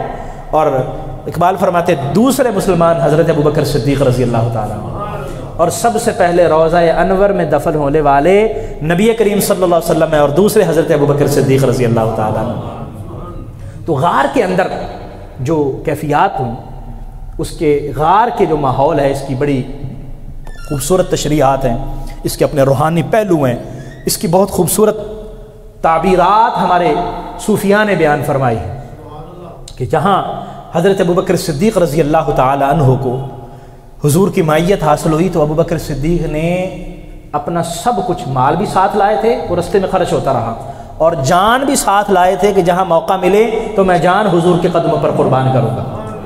اور پریشانی بھی یہی تھی، حضور کی خدمت میں عرض کیا یا رسول اللہ ہم غار میں ہیں، غار کے اوپر خالی جگہ ہے، اگر یہ کافر اوپر چڑھیں گے، اوپر سے نیچے دیکھیں گے تو ہم ان کو نظر آ جائیں گے۔ تو حضور نے فرمایا لا تحزن ان اللہ معنا، ابو بکر پریشان نہ ہو، اللہ ہمارے ساتھ ہے۔ اور قرآن نے اس کا ذکر فرمایا الا تنصروه فقد نصرہ اللہ اذ اخرجہ الذین کفروا ثانی اثنین اذ ہما فی الغار اذ یقول لصاحبہ لا تحزن ان اللہ معنا۔ حضرت ابوبکر صدیق کو یہ شرف بھی ملا، یہ شرف بھی ملا کہ حضور علیہ السلام کی وہ معیت اور معیت کا وہ فیض جو اللہ کی طرف سے حضور پر نازل ہو رہا تھا، حضور کی برکت سے وہی فیض حضرت ابوبکر صدیق پر بھی نازل ہو رہا تھا۔ ہمارے بزرگ فرماتے ہیں کہ یہ جو قرآن کی آیت ہے نا، اس کی جو لفظی تشریحات ہیں اس کو اگر دیکھیں تو لفظ کی اس طرح ہے ان اللہ معنا، اللہ ہمارے ساتھ ہے، یہ نہیں فرمایا ان اللہ معنی و معاکا، ابو بکر اللہ میرے ساتھ ہے اور اللہ تمہارے ساتھ ہے۔ اگر ایسے ہوتا تو اس کا مطلب ہے کہ اللہ جو حضور کے ساتھ ہے وہ میت اللہ کی حضور کے ساتھ، اس کا فیض اور طرح کا ہے، اور جو حضرت ابو بکر کو میت ملی ہے وہ اور طرح کے فیض کی ملی ہے۔ لیکن فرماتے ہیں یہ نہیں کیا، ان اللہ معنا فرمایا ہے کہ جو اللہ کی معیت کا فیض حضرت نبی کریم صلی اللہ علیہ وسلم کو عطا ہو رہا تھا، حضرت ابوبکر صدیق حضور کے صدقے سے وہ فیض بھی نصیب ہو رہا تھا، اور وہ فیض حاصل کر رہے تھے حضرت ابوبکر صدیق رضی اللہ تعالیٰ۔ اور دوسرا، اس آیہ مبارکہ میں جو حضور کی خاطر قربان کیا اپنے آپ کو، جان بھی مال بھی، تو اس آیہ مبارکہ میں حضور علیہ الصلاۃ والسلام نے حضرت ابوبکر کو اپنا صحابی فرمایا، اور اللہ نے قرآن میں فرمایا اذ یقول لصاحبہ، جب وہ اپنے صحابی سے فرما رہے تھے۔ اور پورے قرآن کے اندر، پورے قرآن میں اگر کسی حضور کے کسی ساتھی کے لیے لفظ صاحب یا صحابی کا ذکر ہے تو وہ صرف اور صرف حضرت ابوبکر صدیق رضی اللہ تعالیٰ نے، اور کسی کو حضور کا صحابی یا صاحب نہیں فرمایا گیا۔ اور بزرگ فرماتے ہیں کہ قرآن کی یہ آیت ہے کہ حضرت سیدنا ابوبکر صدیق رضی اللہ تعالیٰ عنہ حضور کے صحابی ہیں۔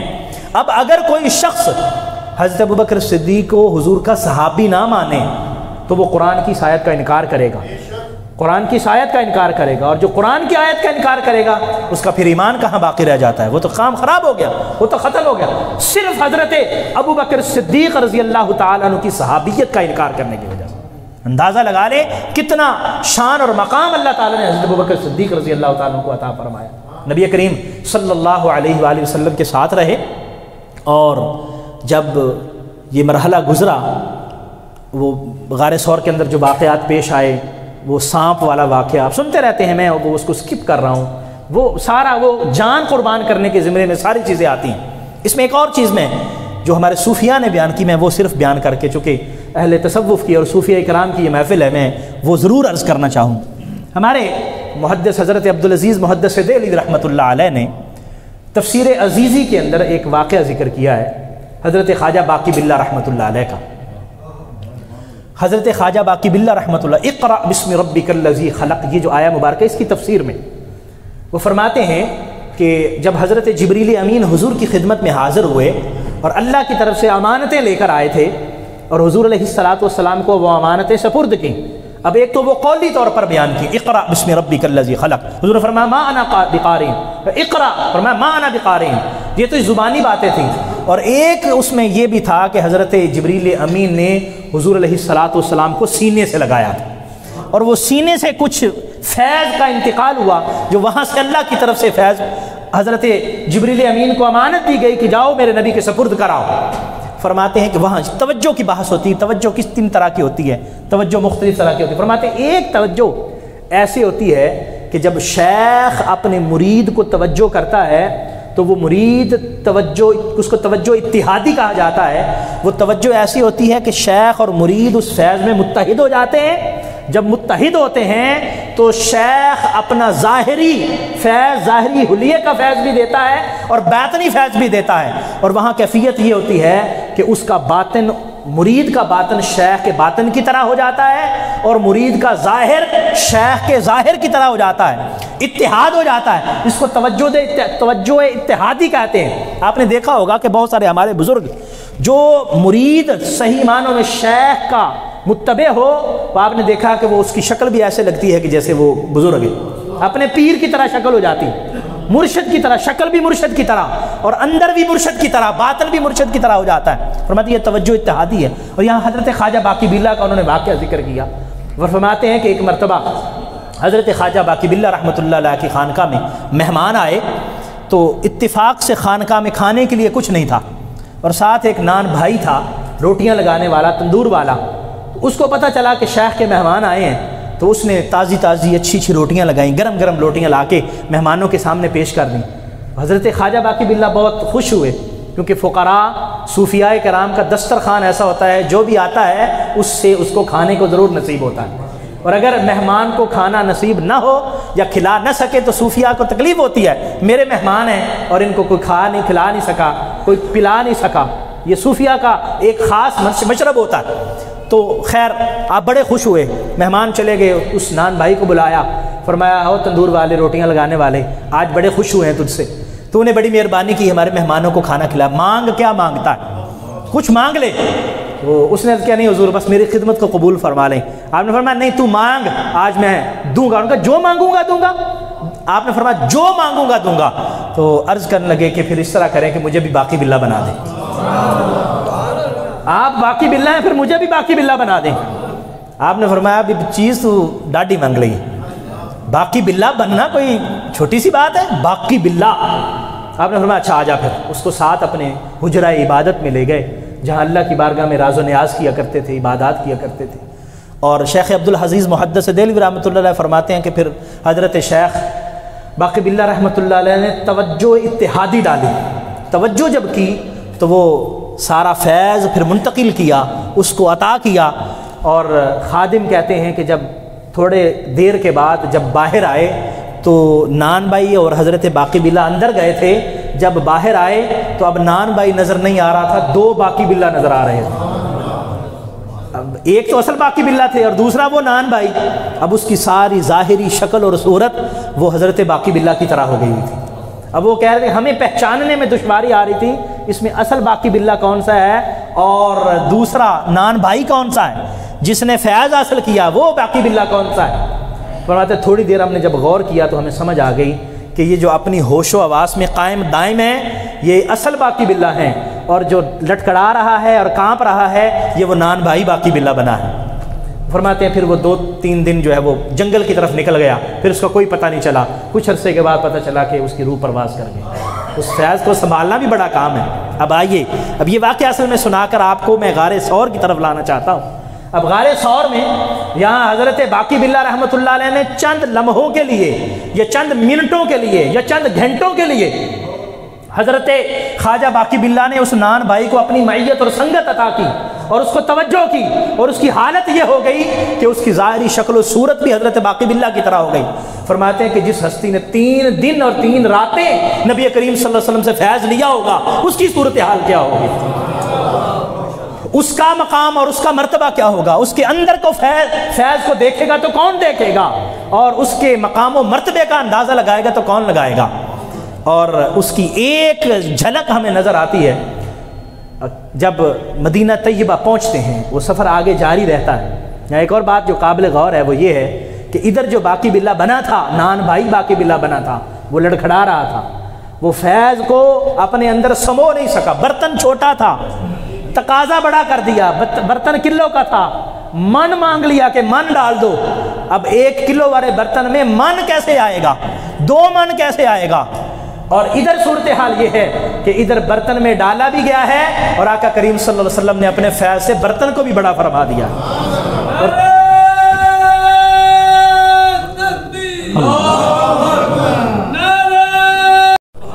اور جب مدینہ طیبہ پہنچتے ہیں تو روایات میں آتا ہے کہ وہاں لوگ شش و پنج میں پڑ گئے، نبی کریم صلی اللہ علیہ وسلم کون ہے اور ابو بکر صدیق کون ہے، شک لوگوں کو پڑ گیا۔ حالانکہ اس سے پہلے بیعت عقبہ اولیٰ ہو چکی ہے، بیعت عقبہ ثانیہ ہو چکی ہے۔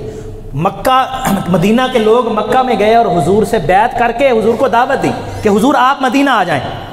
حضور اس دعوت پر لبیک کہتے ہوئے اللہ کے حکم کو قبول کرتے ہوئے وہاں چلے گئے۔ اب وہ جو لوگ سامنے کھڑے ہیں اب وہ حیران ہیں کہ اب نبی کریم صلی اللہ علیہ وسلم کون سے ہیں اور ساتھی کون سا، آقا کون ہے اور غلام کون ہے۔ اور ہمارے بزرگ فرماتے ہیں کہ ابو بکر صدیق رضی اللہ تعالیٰ نے چیز کو جانچ لیا۔ کوئی آتا تھا وہ حضور کے ہاتھ کو بوسہ دیتا تھا، کوئی حضرت ابو بکر صدیق کے ہاتھ کو بوسہ دیتا تھا۔ حضرت ابو بکر صدیق کو پتہ چل گیا، آپ نے اپنی چادر پکڑی اور چادر پکڑ کے حضور علیہ الصلوۃ والسلام پر چھاؤں کر دی۔ ویسے ان پر بادل تو پہلے ہی چھایا کرتے تھے، لیکن لوگوں کو بتانے کے لیے لوگوں آقا یہ ہیں اور غلام یہ ہے، میری کیا حیثیت ہے، میں کون ہوں، میری طرف کوئی نہ آئے، جو بھی آئے وہ آقا کی طرف آئے۔ اور وہاں بھی غلامی کا حق ادا کیا اور اوپر آپ نے چادر تان دی تاکہ لوگوں کو پتہ چلے کہ یہ چادر تاننے والا غلام ہے، اور جو آگے ہستی جا رہی ہیں وہ نبی کریم صلی اللہ علیہ وآلہ وسلم۔ حضور علیہ الصلوۃ والسلام نے سیدنا ابو بکر صدیق رضی اللہ تعالیٰ عنہ کو اتنا نوازا، اتنا نوازا۔ آقا کریم صلی اللہ علیہ وسلم کی خاطر، اللہ کی خاطر حضرت سیدنا ابو بکر صدیق رضی اللہ تعالی عنہ اللہ کی شان کے اندر کوئی گستاخی کرتا یا نبی کریم صلی اللہ علیہ وسلم کی شان میں کوئی گستاخی کرتا تو حضرت ابوبکر صدیق رضی اللہ تعالیٰ کو یہ چیز قابل برداشت نہیں تھی۔ حضرت ابوبکر صدیق کی فکر کا ایک پہلو کیا ہے کہ اس پر کوئی کمپرومائز نہیں ہے، حضور کی گستاخی، اللہ کی شان میں گستاخی، اس پر کوئی کمپرومائز نہیں، اس میں کوئی مصلحت نہیں۔ میری ذات کے بارے میں مصلحت ہو سکتی ہے، کسی اور صحابی کے ذات کے بارے میں مصلحت ہو سکتی ہے، لیکن اللہ کی ذات کے بارے میں، نبی کریم صلی اللہ علیہ وسلم کی ذات کے بارے میں کوئی مصلحت نہیں ہو سکتی۔ ایک شخص اللہ جل مجدہ الکریم کے بارے میں باتیں کر رہا تھا اور اللہ کی گستاخی کر رہا تھا اور کہہ رہا تھا کہ اللہ نے، آپ کا قرآن کہتا ہے کہ اللہ نے کہا کہ خرچ کرو جی، خرچ کرو، لوگوں کو خرچ دو، اور پھر اللہ کہتا ہے من یقرض اللہ قرضا حسنا، اللہ کو قرض حسنا کون دے گا؟ اللہ کو قرض حسنا کون دے گا؟ تو اللہ تو خود قرض مانگ رہا ہے، توبہ نعوذ باللہ من ذالک۔ وہ گستاخی کرنے والا نا، یہ اس لہجے میں بولا، حضرت ابوبکر صدیق رضی اللہ تعالیٰ عنہ کو بات پسند نہ آئی، کہنے لگا تمہارا اللہ قرض مانگ رہا ہے، اللہ خود فقیر ہے، ہم سے مانگ رہا ہے، اس کا مطلب ہم امیر ہیں۔ تو معاشرے کا رواج یہی ہے، جو مانگنے والا ہوتا ہے اس کو ہم فقیر کہتے ہیں، اور جو دینے والا ہوتا ہے وہ غنی ہوتا ہے، وہ مالدار ہوتا ہے۔ تمہارا اللہ ہم سے مانگ رہا ہے، تمہارا اللہ فقیر ہے، ہم غنی ہیں۔ حضرت ابوبکر صدیق رضی اللہ تعالیٰ عنہ اس بات کو برداشت نہ کر پائے اور کھینچ کے تھپڑ مارا اس کے منہ پر، خبردار، اللہ کی ذات کے بارے میں کوئی بات کی تو پھر اگلا فیصلہ تلوار کے ساتھ ہوگا۔ اگر تمہارا اور ہمارا معاہدہ نہ ہوتا تو میرا فیصلہ تلوار کرتی۔ ابھی تمہیں تنبیہ کر رہا ہوں، متنبہ کر رہا ہوں، چونکہ تم مسلمان نہیں ہو، دوبارہ یہ اس طرح کا لفظ زبان سے مت نکالنا۔ وہ حضور کی بارگاہ میں شکایت لے کر آ گئے، ابو بکر نے ہمیں تھپڑ مارا ہے۔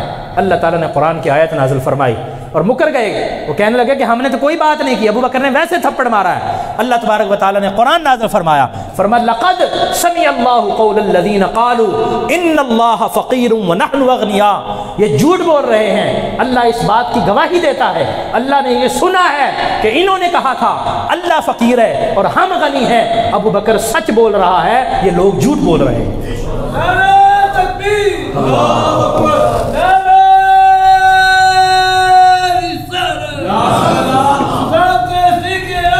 زندہ ان اللہ فقیر ونحن اغنیاء۔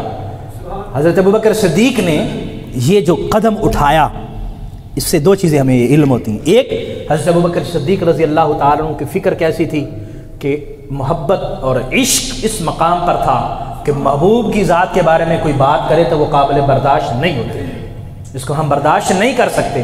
ہمیں کوئی گالیاں دے لے کر سکتے ہیں، ہمیں کوئی مار لے مار کھا سکتے ہیں، لیکن وہاں نہیں، وہاں اس ذات کے بارے میں کوئی بات قابل برداشت نہیں۔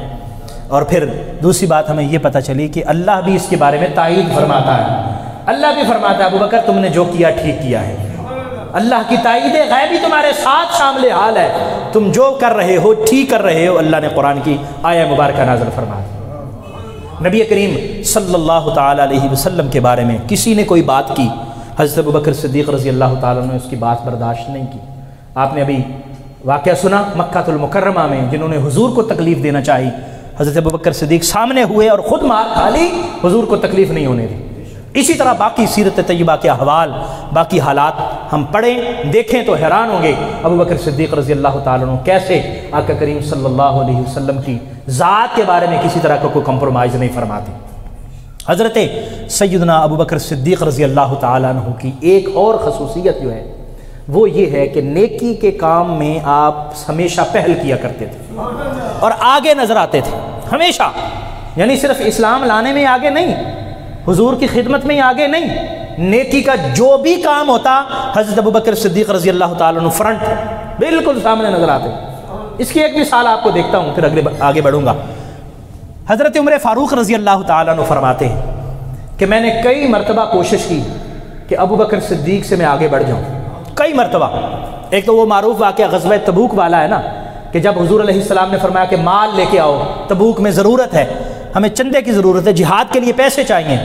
حضرت عمر فاروق فرمانے لگے کہ میں نے سوچا آج میرے پاس زیادہ مال ہے، آج ابوبکر سے آگے بڑھ جاؤں گا، تو گھر کا آدھا مال اٹھا کے حضور کی خدمت میں لا کے پیش کر دیا۔ حضور نے پوچھا کہ عمر گھر کے لیے کیا چھوڑا ہے؟ عرض کی حضور مثلہ ہو، اس کی مثل گھر میں چھوڑ کے آیا ہوں۔ اور ابوبکر صدیق آئے، انہوں نے سامان حضور کی خدمت میں پیش کر دیا۔ حضور نے پوچھا ابوبکر گھر کے لیے کیا چھوڑا ہے؟ تو عرض کی ابقیت لہم اللہ ورسولہ، حضور اللہ اور اس کا رسول گھر میں چھوڑ کے آیا۔ کچھ بھی چھوڑ کے نہیں آئے۔ حضرت عمر فاروق فرماتے ہیں میری یہ خواہش ہی رہی ہے یار کسی موقع پر ابو بکر سے آگے بڑھ جاؤں۔ فرماتے ہیں ایک دن مجھے موقع ملا، میں نے کہا آج تو میں آگے بڑھوں گا۔ فرماتے ہیں میں ابو بکر صدیق ہم دونوں نبی کریم صلی اللہ علیہ وسلم کے ساتھ جا رہے تھے، مدینہ طیبہ کی گلیوں میں گزر رہے تھے۔ عبداللہ ابن مسعود رضی اللہ تعالی عنہ، صحابی رسول، جلیل القدر صحابی، فقیہ صحابی، اور صحابہ صفہ میں سے ایک گریپ رکھنے والے علم پر، عبداللہ ابن مسعود صحابی کا نام ہے، وہ ان کا گھر تھا رستے میں پڑتا۔ حضرت عمر فاروق فرماتے ہیں کہ ان کے رستے میں جو گھر تھا اس کے قریب ہم گزرے، نبی کریم صلی اللہ علیہ وسلم کھڑے ہو گئے، تو ہم نے حضور کا ساتھ دیا، ہم بھی کھڑے ہو گئے۔ تو کیا سنتے ہیں کہ عبداللہ ابن مسعود قرآن کی تلاوت کر رہے ہیں، وہ نماز پڑھ رہے تھے، نماز میں قیام کے اندر قرآن کی تلاوت کر رہے تھے اور بڑی خوبصورت انداز میں تلاوت کر رہے، تلاوت کرتے جا رہے، کرتے حضور کھڑے رہے، سنتے رہے، بڑے مزے سے حضور کھڑے رہے۔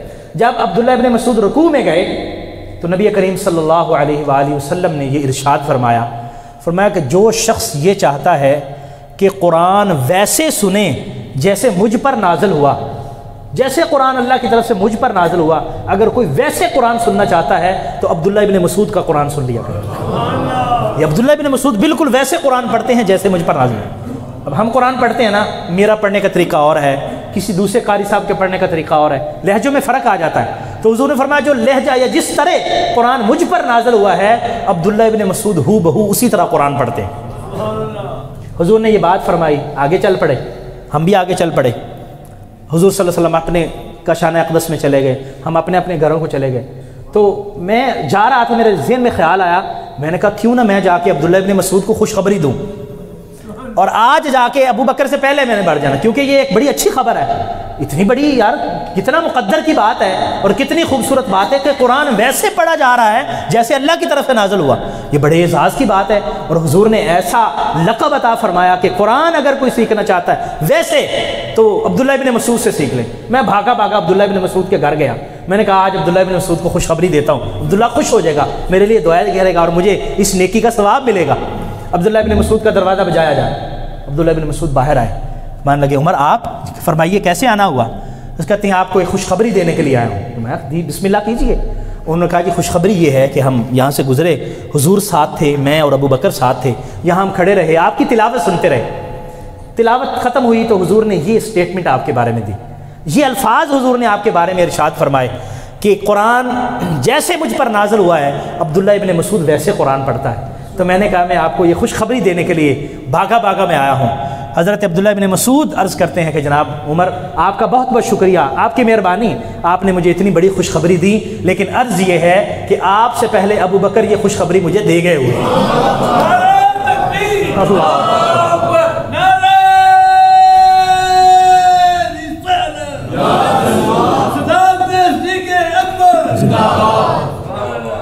حضرت عمر فاروق رضی اللہ تعالیٰ عنہ کے یہ الفاظ ہیں، یہ سننے کے بعد وہ فرماتے ہیں ابو بکر ہم نیکی کے کام میں کبھی تجھ سے آگے نہیں بڑھ سکتے۔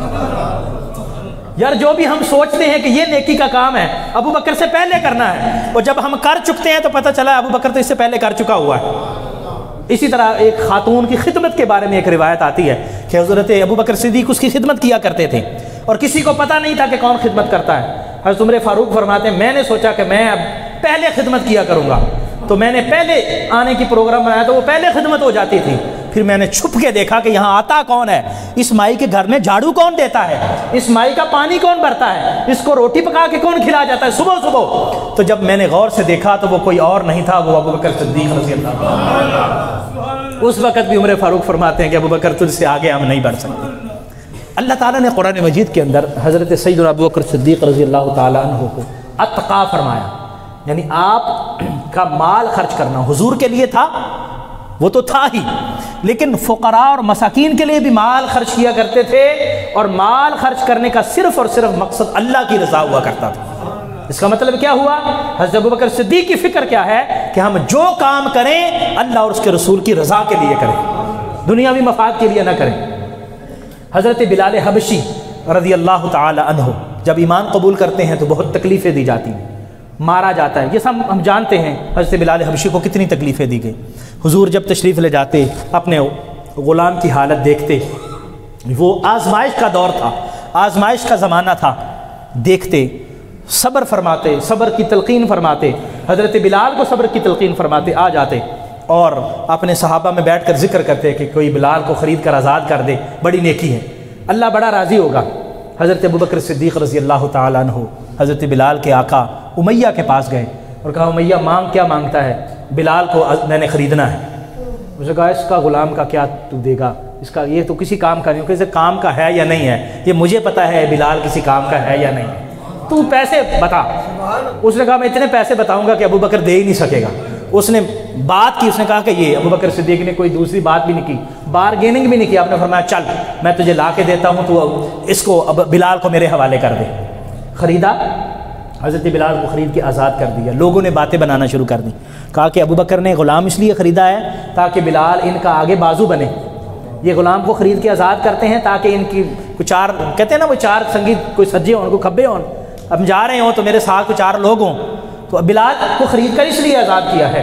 اللہ تعالیٰ کو یہ بات پسند نہ آئی، آپ نے فرمایا وَسَيُجَنَّبُهَا الْأَتْقَى، اللہ نے قرآن نازل فرمایا وَسَيُجَنَّبُهَا الْأَتْقَى الَّذِي يُؤْتِي مَالَهُ يَتَزَكَّى، اللہ تعالیٰ وہ جو تقی ہے، وہ اتقا ہے، ایک ہوتا ہے تقی جس کا مطلب ہوتا ہے پرہیزگار، تقی سے آخری جو ڈگری ہے نا جس کو ہم سپرلیٹیو ڈگری کہتے ہیں، وہ ہے اتقا، جو سب سے زیادہ متقی ہے، یعنی جماعت صحابہ کے اندر سب سے زیادہ متقی ہونے کی ڈگری اللہ کی طرف سے حضرت ابوبکر صدیق کو عطا کی گئی۔ الذی یؤتی مالہ یتزکا، فرمایا وہ مال اس لیے دیتا ہے تاکہ اس کا تزکیہ ہو، وہ دنیا حاصل کرنے کی مال نہیں دیتا۔ وما لأحد عنده من نعمت تجزا، کسی پر کوئی احسان بھی نہیں ہے جس کا وہ بدلہ چاہ رہا ہے، الا ابتغاء وجہ ربہ الاعلی، وہ صرف اور صرف اللہ کی رضا چاہتا ہے۔ اللہ اس بات کی گواہی قرآن میں دے رہا ہے وَلَا سَوْفَ يَرْضَى، فرمایا اللہ بھی راضی ہوگا، ابو بکر سے اللہ ضرور راضی ہوگا، ابو بکر چاہتا اللہ کی رضا ہے اس لیے اللہ اس سے ضرور راضی ہوگا۔ حضرت سیدنا ابو بکر صدیق رضی اللہ تعالیٰ عنہ کی شان میں یہ آیا مبارکہ، حضرت ابو بکر صدیق رضی اللہ تعالیٰ عنہ کی شان میں اور بہت ساری آیات مبارکہ قرآن کے اندر نازل کی گئی۔ والذی جاء بالصدق وصدق به اولئک هم المتقون، مفسرین فرماتے ہیں یہ اس کے پہلے جو مصداق ہیں نبی کریم صلی اللہ علیہ وسلم، یعنی حضور وہ سچ لے کر آئے اور اس کی تصدیق کرنے والے سب سے پہلے ابو بکر صدیق رضی اللہ تعالیٰ عنہ۔ اور قرآن مجید فرقان حمید کی آیا وَلِمَنْ خَافَ مَقَامَ رَبِّهِ جَنَّتَانِ، فرماتے اس آیہ مبارکہ کے پہلے مصداق حضرت ابو بکر صدیق رضی اللہ تعالیٰ عنہ۔ دوستو اس کا مطلب یہ ہوا کہ حضرت ابو بکر صدیق رضی اللہ تعالیٰ عنہ تقوی طہارت کے بھی اس مقام پر تھے کہ اللہ تبارک و تعالیٰ نے ان کو اتقا فرمایا، متقی نہیں، تقی نہیں، متقا، سب سے زیادہ پرہیزگار ہونے کا لقب حضرت سیدنا ابو بکر صدیق رضی اللہ تعالیٰ عنہ کو عطا ہوا۔ اور پھر حضرت ابو بکر صدیق رضی اللہ تعالیٰ عنہ آپ کی حیات طیبہ سے ہمیں جو ایک اور فکر ملتی ہے وہ یہ کہ دین کا جو علم حاصل کرنے کے اندر انسان کو کوشش کرنی چاہیے، جتنا زیادہ علم حاصل کرنے کی کوشش کرے گا اللہ تبارک و تعالیٰ اس کے مقام اور مرتبے میں اتنا اضافہ فرمائے گا۔ نبی کریم صلی اللہ علیہ وآلہ وسلم کی ایک حدیث جو حضرت ابوبکر صدیق کے زیادہ متقی ہونے پر، ایک تو قرآن کی آیت میں نے پیش کی، ایک حدیث حضرت ابوبکر صدیق کے زیادہ متقی ہونے پر، زیادہ قاری بڑے ہونے پر، زیادہ قرآن کے حافظ ہونے پر اور زیادہ بڑے عالم دین ہونے پر دلالت کرتی ہیں۔ حضور صلی اللہ علیہ وسلم صرف ایک روایت، وہ کیا ہے؟ حضور علیہ السلام نے فرمایا مرو ابا بکر ان یصلی بالناس، حضور جب بیمار تھے اپنی ظاہری حیات طیبہ کے آخری ایام میں تھے تو حضور نے فرمایا ابو بکر کو حکم دو کہ میرے مصلی پہ کھڑے ہو کے لوگوں کو نماز پڑھائے، کھڑے ہو کے نماز پڑھائے۔ سیدہ عائشہ عرض کرتی ہیں کہ حضور وہ نرم دل ہیں، ان کا دل بڑا کمزور ہے، آپ کی جدائی ان سے برداشت نہیں ہوگی۔ جب آپ کے بارے میں وہ سنیں گے کہ حضور نے مجھے مصلی پہ کھڑا کر دیا، اس کا مطلب یہ ہے کہ آقا کریم صلی اللہ علیہ وسلم کے اب آخری ایام، حیات طیبہ کے آخری ایام آگے، وہ برداشت نہیں کر سکیں گے۔ اور قرآن کی آیت ایک مرتبہ سنتے ہوئے حضرت ابوبکر صدیق رو پڑے تھے، اذا جاء نصر اللہ، جب یہ آیت مبارکہ نازل ہوئی نا سورہ مبارکہ، حضرت ابوبکر صدیق رو پڑے۔ لوگوں نے پوچھا بھی حضرت ابوبکر آپ کے رونے کی وجہ کیا ہے؟ یہ تو بڑی خوشخبری والی ہے سورہ ہے، اذا جاء نصر اللہ والفتح، جب اللہ کی مدد آ جائے اور اللہ کی فتح آ جائے اور آپ دیکھیں کہ لوگ جوق در جوق دین میں داخل ہو رہے ہیں، وَرَأَيْتَ النَّاسَ يَدْخُلُونَ فِي دِينِ اللَّهِ أَفْوَاجًا فَسَبِّحْ بِحَمْدِ رَبِّكَ۔ تو حضور کو حکم ہے کہ آپ اللہ کی تسبیح کریں، استغفار کریں۔ تو یہاں رونے والی کون سی بات ہے؟ حضرت ابوبکر صدیق رضی اللہ تعالی عنہ آپ فرماتے ہیں تمہیں علم نہیں ہے حضور جس مشن کے لیے آئے تھے، یہ آیا مبارکہ اس مشن کی تکمیل پر دلالت کر رہی ہے کہ اب حضور کا مشن مکمل ہو گیا۔ اس کا مطلب کیا ہے کہ اب اللہ نے حضور کو اپنے پاس بلا لینا ہے۔ تو مجھے تو وہ جدائی یاد آ رہی ہے، تو اس لیے رو رہا ہوں۔ حضرت عبداللہ بن عباس رضی اللہ تعالیٰ عنہ کے حوالے سے ایک روایت ہے کہ ان کو بھی یہی سمجھ آئی تھی آیا مبارکہ، لیکن عام صحابہ کو سمجھ نہیں آئی تھی۔ تو حضرت ابوبکر صدیق رضی اللہ تعالیٰ عنہ کو جب حکم دیا نماز پڑھائیں، تو اس میں ساری فضیلت کی باتیں اس ایک حکم کے اندر آ جاتی ہیں۔ کیوں؟ حضور علیہ الصلوۃ والسلام نے فرمایا جو بھی اس مصلی امامت پہ آپ کھڑا کرنے لگے ہیں نا بندہ، تو پہلے وہ کھڑا کریں جو قرآن کا سب سے زیادہ قاری اور عالم ہے، قرآن کو جاننے والا ہے۔ اگر سارے قرآن کو جاننے میں برابر ہے تو پھر جو سب سے زیادہ متقی اور پرہیزگار ہے۔ تو قاری، متقی، پرہیزگار، یہ مختلف چیزیں حضور علیہ السلام نے ارشاد فرمائیں۔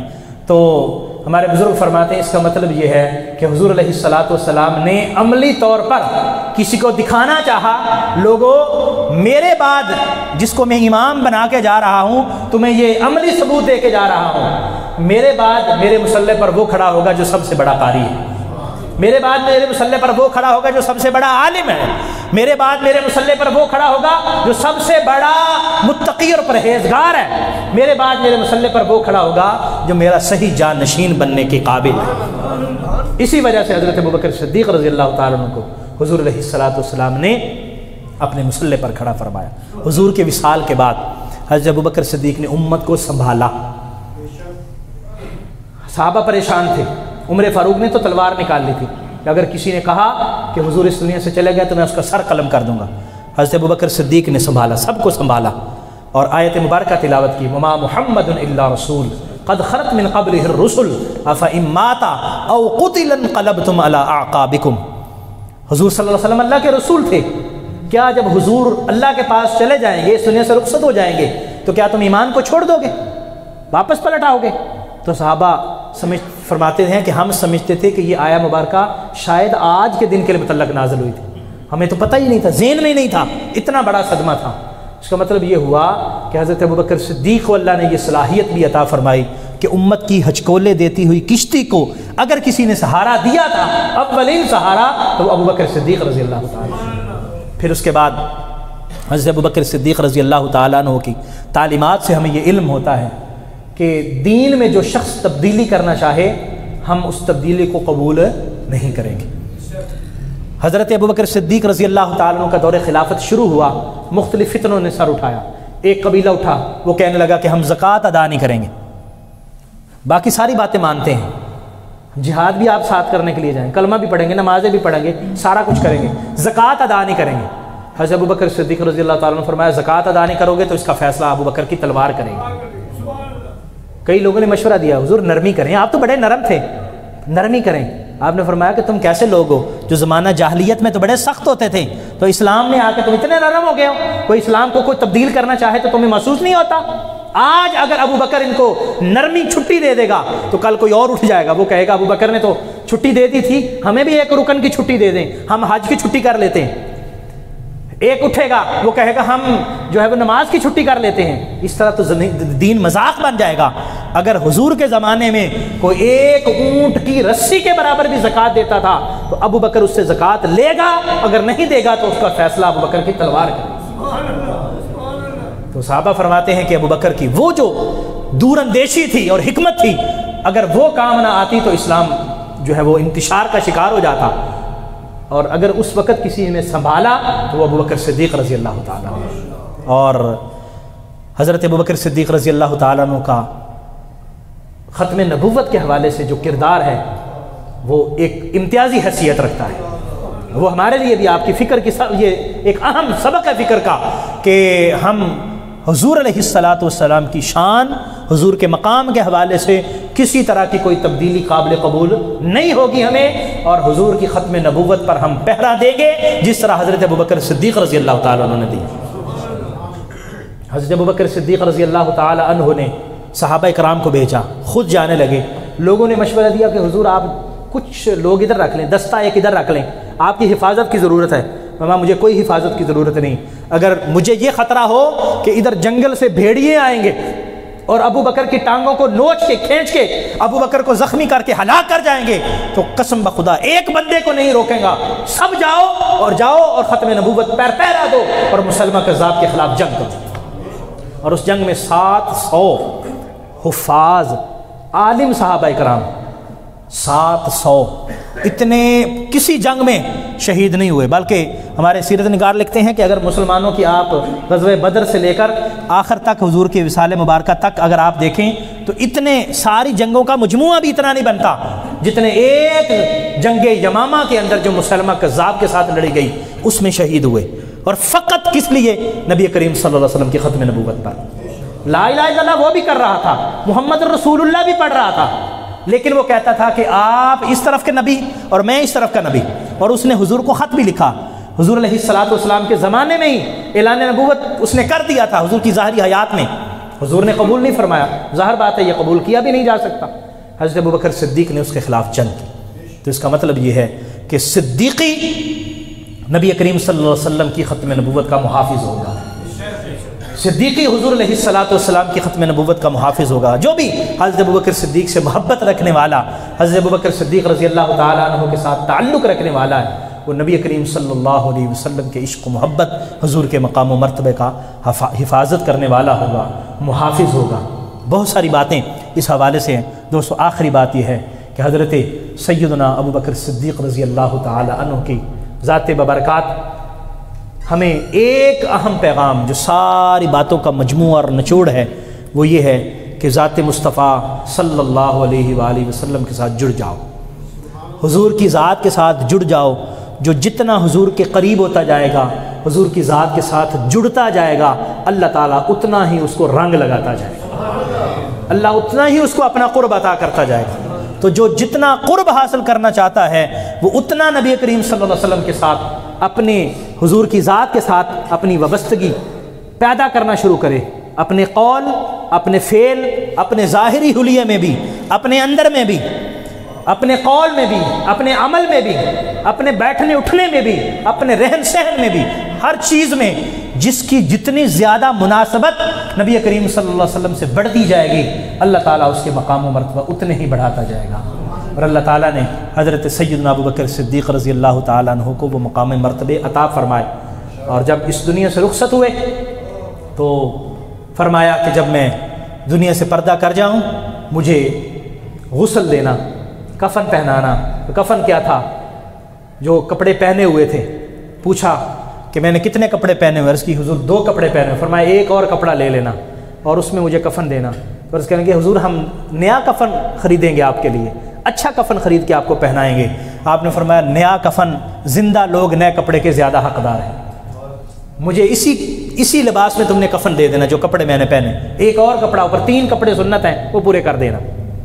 تو جب مجھے غسل دے دینا، کفن دے دینا، جنازہ پڑھانا، روضہ انور کے سامنے لے جانا اور روضہ انور کے سامنے کھڑے ہو کے عرض کرنا کہ آپ کا غلام ابو بکر حاضر ہے، اگر آپ اجازت دیں تو آپ کے ساتھ دفن ہونے کی اجازت مانگتا ہے، اگر اجازت مل جائے تو حضور کے ساتھ مجھے دفن کر دیا جائے، اگر اجازت نہ ملے تو پھر عام قبرستان میں دفن کر دینا۔ جب دروازے پر گئے، آواز دی، حضرت مولا علی شیر خدا رضی اللہ تعالی عنہ روایت کرتے ہیں، میں جب آواز دی تو آواز آئی ادخل الحبیب الی الحبیب، ایک روایت میں اوصل الحبیب الی الحبیب، دروازہ خود بخود کھل گیا اور آواز آئی محبوب کو محبوب کے پاس لے آؤ، حبیب کو حبیب کے پاس لے آؤ، ملا دو۔ تو نبی کریم صلی اللہ علیہ وسلم کے جوار رحمت میں، حضور کے قرب رحمت میں حضرت سیدنا ابوبکر صدیق رضی اللہ تعالیٰ عنہ کو جگہ نصیب ہوئی۔ اور یہ جگہ کیوں ملی؟ کیونکہ وہ ساری زندگی انہوں نے حضور کی جس طرح غلامی کی ہے ایسی غلامی کا حق ادا کیا، اور پھر آقا لجپال ہیں، انہوں نے لجپالی کا حق ادا کیا۔ ظاہری حیات طیبہ میں بھی نوازتے رہے، اور جب اس دنیا سے پردہ فرمایا پھر بھی ابوبکر کو بھولے نہیں، چھوڑا نہیں، ابوبکر صدیق کو اپنے پہلو میں دفن ہونے کی اجازت عطا فرمائی۔ اور حضور صلی اللہ علیہ وسلم نے فرمایا تھا انا اول من تنشق عنہ الارض، قیامت کا جب دن آئے گا تو زمین پھٹے گی اور لوگ قبروں سے نکلیں گے، تو سب سے پہلے جو قبر سے نکلے گا وہ میں ہوں گا، اور میرے بعد ابو بکر میرے ساتھ قبر سے نکلے گا، پھر عمر نکلے گا، پھر باقی قبرستان والے، پھر ہم چلتے جائیں گے، پھر میدان حشر ہوگا، پھر اللہ تعالیٰ جنت میں بھیج دے گا۔ ایک روایت آخری بات کر کے ختم کرتا ہوں۔ حضرت ابو بکر صدیق رضی اللہ تعالیٰ عنہ بیٹھے ہیں، دیگر صحابہ کرام بیٹھے ہیں، حضور صلی اللہ علیہ وسلم نے فرمایا کہ جب ہم وہاں جائیں گے تو پھر اللہ تعالیٰ ابو بکر کے ہاتھ سے بھی لوگوں کو جام پلائے گا، شفاعت کرنے کی توفیق نصیب ہوگی، ساری باتیں۔ پھر جب جنت میں جانے کی باری آئے گی، وقت آئے گا، ایک دروازہ ہوگا جس کو باب الصدقہ کہتے ہیں، ایک دروازہ ہوگا جس کو روزے کا دروازہ کہتے ہیں، ایک حج والا دروازہ ہوگا، ایک باقی نیکیوں والا دروازہ ہوگا۔ تو ہر دروازے سے آواز آئے گی، جو صدقہ زیادہ کرنے والا ہے وہ اس دروازے سے آ جائے، اس نے اس دروازے سے جنت میں جانا ہے۔ جو نمازیں زیادہ پڑھنے والا ہے اس کو آواز آئے گی، وہ نمازوں والے دروازے سے اندر آ جائے۔ حج والا، روزے والا، ہر ایک دروازے سے بلایا جائے گا۔ حضرت ابو بکر صدیق رضی اللہ تعالیٰ نے عرض کی کہ حضور ایسا بندہ بھی ہے جس کو سارے دروازوں سے بلایا جائے گا؟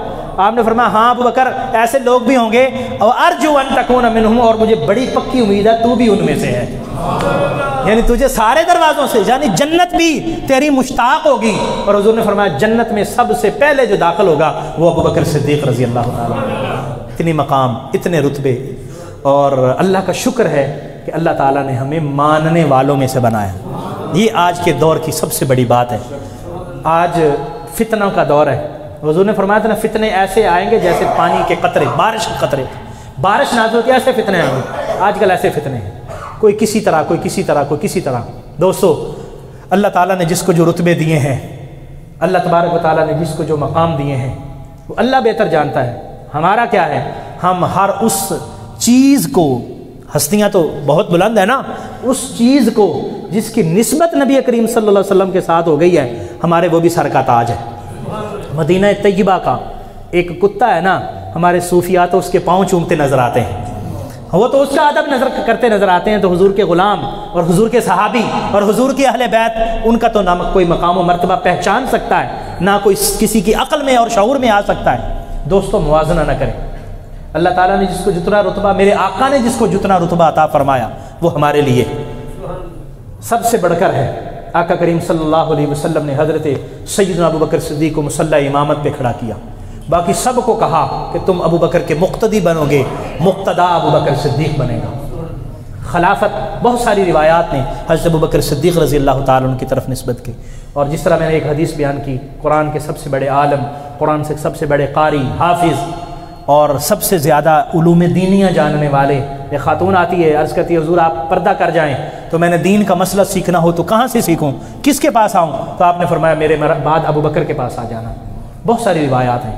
تو اس وجہ سے ہمارے بزرگوں نے امت کا یہ اس وقت سے لے کر آج تک مسلسل یہ عقیدہ چلتا آ رہا ہے، یہ تسلسل کے ساتھ چلتا آ رہا ہے کہ افضل البشر بعد الانبیاء سیدنا ابو بکر صدیق رضی اللہ تعالیٰ عنہ۔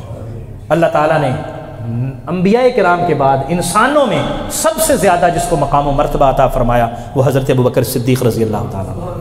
باقی سب کے رتبے ہیں، سب کے مقام ہیں، الحمدللہ۔ یہ اہل سنت کی خوش نصیبی ہے کہ وہ سب کا ذکر کرتے ہیں۔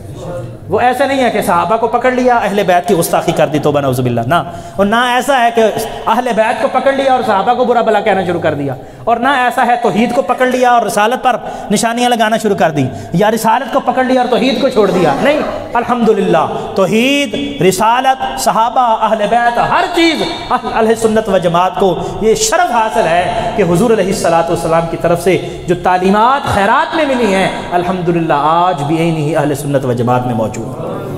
اللہ تعالی ہم سب کو توفیق نصیب فرمائے، اس پر کاربند رہنے کا حوصلہ عطا فرمائے۔ وآخر دعوایا ان الحمدللہ رب العالمین۔